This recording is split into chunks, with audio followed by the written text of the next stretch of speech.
So Vic, the game seemed to be headed down the same path early as the last two games, and there was certainly some tension in the stands that we might be headed for the third loss. What was your viewpoint from the dugout? Well, yeah, I mean, I saw anxiousness there too. I mean, when you give up 7 runs in the first 2 innings, it is time to worry.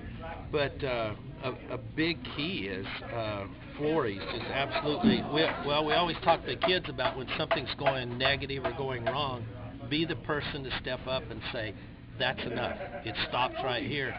And that's what we preach to the kids, and I felt like that's what Flores did today. He come in to pitch there with 1 out in the first inning, and I think the bases loaded, and 7 runs in already.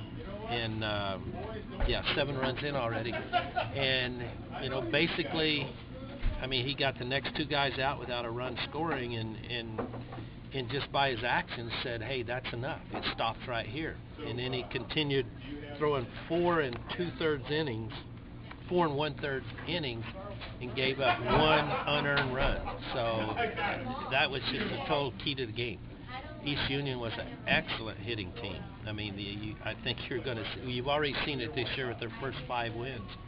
And I think you'll see it all throughout the year. They're going to score a lot of runs. And Flores did a nice job of keeping the ball down, at the knees, and the balls they did hit hard were ground balls. And that was the key to the game, or one of the keys. Obviously, I'd say the most important key, but the other was, answering back with runs of our own, there in the early innings. And, the top of our lineup got on a lot. Josie was on twice. Moses was on twice. And then Valdez was on all 5 times he was up. He was hit 3 times, got on an air and a hit. And, that was really key, too. So when you got to your top 3 guys setting a table like that, why, that's just a recipe for a lot of runs, and that's what happened. And another thing I thought was really important, I think Ricky Diaz really added a lot to just his, enthusiasm. He made a really nice play early in the game at third base that really snuffed out a rally for them. And then we got good play in our outfield today, too, especially out of Robert Emerson, who made 2 excellent catches. One that I thought might be going out, and he did just what he's supposed to. He ran to the fence and then come back in a couple of steps and caught the ball.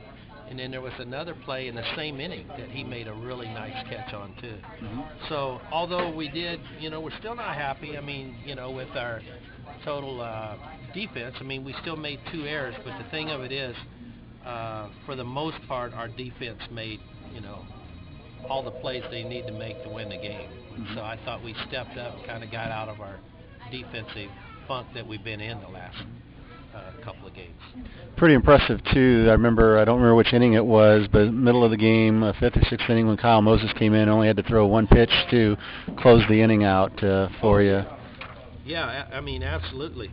Yeah, and it was to Dakota Anderson there, their number 9 hitter, who, had been on base 2 of the 3 times before, and even though he's a number 9 hitter, that's not always a sign of an easy out. And in this particular case, we know, and read about him, and he's a tough out. And to come in and throw one right at the knees like he did and get a ground ball out was key. And then, in the 9th, I felt like, especially the 5-run lead and Moses on the mound, that you start feeling pretty good at that point. And he did, although he gave up 1 hit there in the 7th inning.